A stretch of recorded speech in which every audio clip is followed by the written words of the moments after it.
Cricket में बेईमानी की बात हो और ऑस्ट्रेलिया का नाम ना आए, ऐसे हो नहीं सकता। आज बात करेंगे कुछ ऐसी ही चीटिंग्स की और नंबर 2 वाली बेईमानी देखकर आप कहेंगे कि ऑस्ट्रेलिया को क्रिकेट से बैन कर देना चाहिए। Number 8, biggest cheating in cricket history.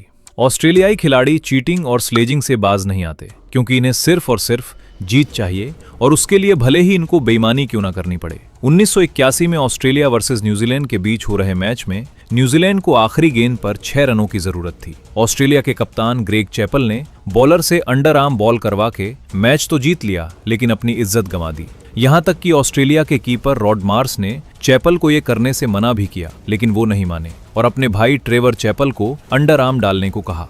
Cricket में आज तक इस घटना को बेईमानी के तौर पर याद किया जाता है। मैच के बाद न्यूजीलैंड के खिलाड़ियों ने अंपायर से इसकी शिकायत की, लेकिन जो होना था वो हो चुका था। बेंसन एंड हेजेस की रूल बुक में ये लिखा भी था कि कोई भी बॉलर अंडर आर्म डिलीवरी नहीं कर सकता है। ऑस्ट्रेलियाई प्रेजेंटर रिची बेनॉर्ड ने इस बेईमानी को माना और कहा कि क्रिकेट में ऐसा इंसिडेंट दोबारा कभी नहीं होना चाहिए। अगला है cheating of the highest order. Australia ने भले ही बहुत सारे वर्ल्ड कप जीते हों, लेकिन दिल जीतने में वो बॉलीवुड के एक विलेन की तरह है। एक मैच के दौरान तो हद ही हो गई। ब्रैड विलियम्स की एक बॉल को बल्लेबाज ने बल्ले से फाइन लेग की तरफ खेला और 1 रन ले भी लिया। इसी बीच wicket keeper Adam Gilchrist hit wicket की अपील करने लगे और अंपायर असमंजस में थे। रिप्ले में साफ साफ दिख रहा था कि बल्लेबाज बॉल को खेलते वक्त विकेट से काफी दूर था और उस समय बेल्स भी स्टंप्स के ऊपर ही थीं। फिर हिट विकेट आउट कैसे? थोड़ी देर बाद पता चलता है कि जस्टिन लेंगर ने जानबूझकर बेल गिराई थी और फिर खुद ही अपील करने लगे। अगर कैमरा नहीं होता तो अंपायर को आउट देना पड़ता। इस तरह बेईमानी करने वाले खिलाड़ी सिर्फ और सिर्फ ऑस्ट्रेलिया के ही हो सकते हैं। अब आता है चीट्स नेवर चेंज। वेस्टइंडीज और ऑस्ट्रेलिया के बीच हो रहे एक मैच में ऑस्ट्रेलिया के बॉलर जूलियन बल्लेबाज के रास्ते में जानबूझकर आए और बल्लेबाज रन आउट हो गया। बल्लेबाज ने अपील की, लेकिन अंपायर आउट दे चुका था। इस इंसिडेंट के बाद वेस्टइंडीज के फैंस ने मैदान पर बोतलें फेंकनी शुरू कर दी। ये सब देखकर ऑस्ट्रेलियाई मैदान छोड़कर जाने लगे। इसी बीच एक फैन ने स्टीव वॉ के सर पर भी बोतल मार दी। दरअसल मैच फंसने के बाद ऑस्ट्रेलियाई खिलाड़ी हमेशा ही ऐसे करते थे। देखने में लगता था कि ये एक कोइंसिडेंस है, लेकिन ये सारा कुछ इंटेंशनल होता था। अब बॉलर जूलियन को ही देख लीजिए। ये रनर के सामने ऐसे आया जैसे ये क्रिकेट नहीं फुटबॉल खेल रहा हो। क्रिकेट में बेईमानी एक डार्क आर्ट है और ऑस्ट्रेलियाई खिलाड़ी उसके मास्टर हैं।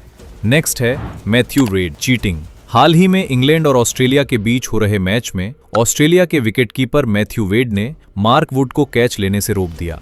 देखकर साफ साफ लग रहा था कि वेड ने जानबूझकर बॉलर को रोका है। मैच के बाद प्रेस कॉन्फ्रेंस में ऑस्ट्रेलियाई खिलाड़ियों ने कहा कि ये कोइंसिडेंटल कोलिजन यानी कि एक संयोगवश टक्कर थी। लेकिन अगर आप वीडियो देखें तो साफ साफ दिख रहा है कि मैथ्यू वेड ने जानबूझकर मार्क वुड को रोका ताकि वो ना ही कैच ले सके या फिर रन आउट कर सके। इंग्लैंड के कप्तान जॉस बटलर ने फील्ड ऑब्स्ट्रक्शन की अपील भी नहीं की। बाद में इंग्लैंड ने इस मैच में ऑस्ट्रेलिया को हरा दिया। ऑस्ट्रेलियाई खिलाड़ियों की ऐसी ही हरकतों के कारण वो पूरे विश्व में बदनाम हैं। वो खिलाड़ी भले ही अच्छे हों, लेकिन बेईमान एक नंबर के हैं। अब आता है Ricky Ponting, the great cheat. Australia के महान कप्तान रिकी पॉन्टिंग वैसे तो एक शानदार खिलाड़ी और कप्तान थे, लेकिन चीटिंग करने में भी वो वर्ल्ड फेमस थे। वो चीटिंग करने का कोई भी मौका हाथ से जाने नहीं देते थे। भारत और ऑस्ट्रेलिया के बीच हो रहे एक टेस्ट मैच में उन्होंने MS धोनी के कैच की अपील की, जबकि साफ साफ दिख रहा था कि उन्होंने बॉल जमीन से उठाई है। रिप्ले में साफ साफ दिख रहा था कि पॉन्टिंग ने किस दर्जे की बेईमानी की थी। अंपायर को भी लग रहा था कि ये क्लीन कैच नहीं है, इसलिए अंपायर ने पॉन्टिंग से पूछा कि क्या उन्होंने कैच पकड़ लिया है। पॉन्टिंग ने तुरंत आउट का इशारा कर दिया और अंपायर ने आउट दे दिया। ऑस्ट्रेलिया का एक सूत्रीय कार्यक्रम होता था कि किसी भी तरह से मैच जीतना है, चाहे उसके लिए चीटिंग भी क्यों ना करनी पड़े। अगला है head in cheating.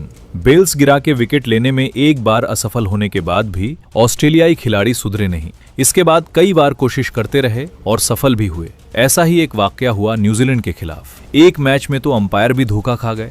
Michael Clarke की एक स्पिन होती हुई बॉल पर बल्लेबाज मैकुलम बीट हो जाते हैं और ऐसा लगता है मानो बल्लेबाज क्लीन बोल्ड हो गया हो। प्लेयर्स अपील करते हैं और अंपायर आउट दे देता है, लेकिन हुआ तो कुछ और ही था। दरअसल माइकल क्लार्क की वो गेंद विकेट को टच नहीं करती, बल्कि स्टंप्स के ऊपर से निकलती है। लेकिन कीपर ब्रैड हेडिन बॉल को कलेक्ट करते वक्त अपने ग्लव्स से बेल्स को गिरा देते हैं, जिससे देखकर ऐसा लगता है मानो बल्लेबाज क्लीन बोल्ड हो गया हो। अब आप बताइए ये चीटिंग नहीं तो और क्या है। Number 2, ball tampering scandal. Cricket में बॉल टेम्परिंग जैसे इंसिडेंट कई खिलाड़ी कई बार कर चुके हैं और इस लिस्ट में सबसे आगे है ऑस्ट्रेलिया की टीम।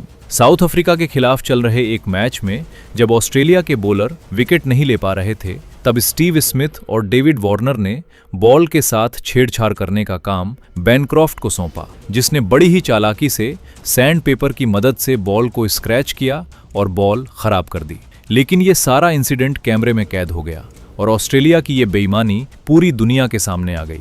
ऑस्ट्रेलियाई खिलाड़ियों की बहुत बेइज्जती हुई और सभी खिलाड़ियों को कुछ समय के लिए क्रिकेट से बैन कर दिया गया। बैन खत्म होने के बाद स्मिथ और वार्नर तो टीम में वापस आ गए, लेकिन बैनक्रॉफ्ट का करियर खत्म हो चुका था। Number 1, the managements cheating. आपको ये जानकर हैरानी होगी कि सिर्फ ऑस्ट्रेलिया के खिलाड़ी ही नहीं, बल्कि उनकी मैनेजमेंट भी चीटिंग करने में एक्सपर्ट हैं और हमेशा इनकी बेईमानी में इनका साथ देती है। अगर आपको यकीन नहीं हो रहा तो इस वीडियो में आप खुद ही देख लो।